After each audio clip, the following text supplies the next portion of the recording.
What's up, guys, and welcome to Raid Healing 101. This episode is going to be mainly focused on preemptive healing. What is it? Why does it matter?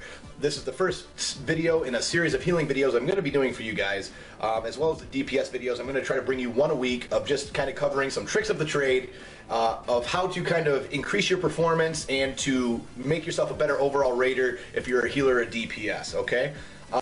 So the first thing that I want to talk about, because I honestly think it's one of the most important aspects of healing, is preemptive healing. Okay, what does this mean? This means that if you're a resto druid, if you're a monk, if you're a disc priest, a paladin, shaman, whatever you are, you should know how your spells work and when all the damage is coming out. Are you a healer like a disc priest that needs to make sure that you have your bubbles out before it happens so that you can mitigate that damage?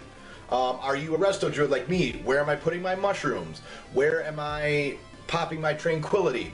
Yada yada yada. This is where coordination between a raid leader slash whoever's in charge of healing cooldowns and everything else, this is where it's essential to communicate. As you get more used to a fight, guys, what you're going to realize is that there's going to be times that your class shines on as a healer. Okay, and throughout these clips you'll see Jredd, Tortos, and Majera, and you're going to realize that there's a lot of things going on in this fight where you can really see some monster numbers and you can really make sure that your raid is not going to die. Okay? Understand when is the best time to put out your tank cooldowns. Like on the Tortos clips, for example, you'll see that when I see Snapping Bite or right after Quake Stomp, or when I see a fresh thing of bats come down, if I have my Iron Bark, I'm putting that out because I know that that's going to help me in the long run, because the quicker those bats die, the better. Because that means they're not going to get healed up, that means the DPS can get them down, because the tank's not going to drop below the health that he needs to in order for that to happen. So when am I using my Iron Bark? Does the tank need it? Quake Stomp, again, what it does, it stuns you, knocks you down, so I don't want to be using my Trank during that. Do I want to get my mushrooms down before that where the melee is with the bats, so as soon as I'm unstunned, I can pop those mushrooms and get everybody back up who's over there? Or do I have my Trank up? Should I be using that at that time? Coordinating with your other healers, when is the best time for your cooldowns? What makes the most sense? Guys, there's always different ways to do everything, and what you need to understand is preemptively healing. Okay, so if I'm a disc priest, when I know Quake Stomp's coming, am I spirit shelling everybody? Maybe. If I know, you know, like on Jredd, if I know Lightning Storm's coming, am I putting my barrier down at that point if I'm a disc priest? Maybe. It depends. Is there someone else using a cooldown? Now in LFR, it's a completely different story because it all kind of depends on the damage going out and as you see cooldowns. You'll notice that in the Majera fight, you can really see how I tried to cycle the cooldown with everyone else's. You'll see a barrier come out, you'll see a Trank come out, and then you'll see my Trank come out. Now the trick is, guys, is running LFRs as a healer is really a great way to get preemptive with your heals, is to really learn the damage, learn rotations, be able to heal on the fly, be able to heal mistakes. That's the best way to learn how to heal mistakes and learn how to have to reactively heal, is to run LFR, because you're going to see random people standing where they're not supposed to be, their health's going to go way down, somebody's going to dispel cinders in the middle of the raid, no one's going to move from the ability that hurts everybody. There's a billion different things that can happen in any raid fight, in any LFR, normal, or heroic mode, and the trick is to know, can I heal that person through that if they're in the wrong place? When am I using my tanking cooldowns? When can I use my let's say like wild mushrooms, for instance. On this fight shines for resto druids. You're going to see me and this other resto druid who I believe had a 500 item level. I believe he had a 500 item level. I was only at 481. I barely even squeaked in here. And he was doing really well, putting down some big heals. But you see right here, there's a barrier out. There's the other guy put his Trank out, so I'm waiting. Now that I see that both of those have fallen off, now my Trank's coming out. Why? Because I know that Rampage lasts for 20 seconds, right? So I want to be, as soon as I see those start coming off, I'm throwing my heals out. So that way we're never in jeopardy. We're not going to lose anybody. While I'm tranking, am I putting my Iron Bark out on another player or on a tank so that I don't have to heal him directly? Especially in 10-mans, this becomes extremely important during raid cooldowns that are channeled, such as Disc Priests or Holy Priests or Resto Druids. Anything that's a channeled spell that you really need to understand that the other healer, when you're doing that, The other healer needs to snipe heal. He needs to be making sure that the certain people who need to be topped off are topped off while you're throwing out your big cooldowns and keeping everybody alive.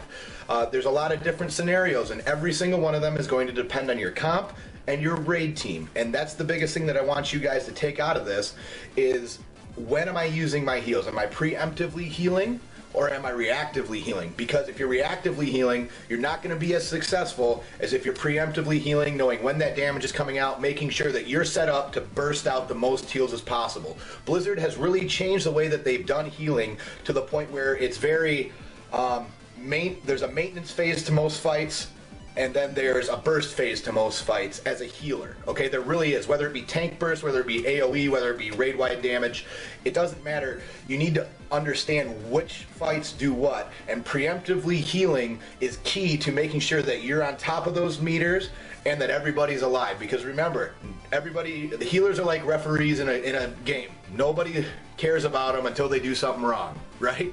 We don't care about the healers as long as everybody's alive. The best healers in the world are the healers that never get yelled at.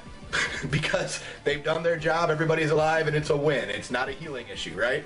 Those are the best healers. So make sure that you're that guy. Make sure that you're going through these videos and really taking a look at certain things, especially if you're new to raiding, or if you're new to Throne of Thunder or any of the raid tiers that are out. Make sure that you understand how this preemptive healing thing works. It's really, really important, guys. It's really going to make the difference between really, really good healing and really, really bad. This was the first time I had healed this fight on my Resto Druid, as it's in LFR and my gear level's terrible. And as you'll notice, by the end of the fight, I was getting so comfortable that if I went to do this fight again, I know exactly where I'm putting everything. I know exactly where, the big damage is coming out for me. I know exactly when to use my Iron Barks. I know exactly when to use my own personal cooldowns.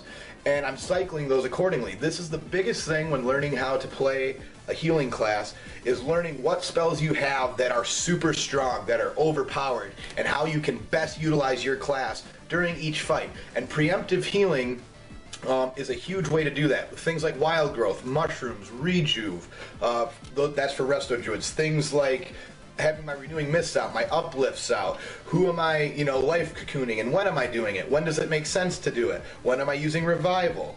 For Disc Priest, when am I spirit shelling? When am I barriering? When am I using my pain suppression? When am I using, if you're using any of their talents, Cascade, Cascade as much as I can during Rampage. How am I doing things so that I'm doing my part, so that it doesn't stress any of the healers out? Because if everybody's doing their job accordingly, then you don't see the mana problems, guys. And that's the biggest thing, is making sure that as a healing team, you're comfortable in the fight.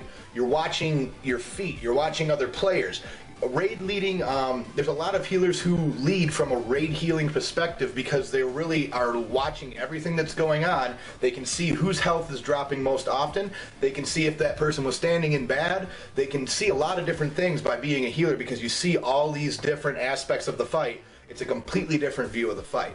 Okay, so preemptive healing is a great way to really up your quality of raid and up your numbers. At the end of the day, that's what we care about, right? It's those big shiny numbers, is make sure everybody's alive and that we rank down World of Logs. That's what we care about. So in order to do that, we need to understand how every fight works, and we need to understand how to pull the best heals that we can pull, how to keep everybody alive. And that's how we kill bosses. So I want you guys to think about that coming into the next video, is just take a look at the rest of this. Go ahead and watch some of the clips again, and maybe go through and say, okay, on this fight, when you're in there healing, think about that to yourself. When is the damage coming out? Go ahead and press that Shift J, that dungeon journal. Go ahead and take a look at some of the boss guides that I put up, and maybe take a look and say, okay, when can I, as this healing class, when can I do this? When is it best for me to cast this? When am I chain healing? When am I healing tide? When am I healing rain? When are these spells useful in this fight? Okay, here, here, and here, I think they're going to be useful. And then go into LFR and try them, right? Because that's the best way to learn how to preemptively heal going into your raid group, going into your normal groups or your heroic groups, is learning these fights, just the mechanics. The mechanics are pretty much the same, and that's what you need to understand, okay? That going into normal and heroic, they might not hit as hard, they might not be as many, but the general idea of the fight is always kind of there.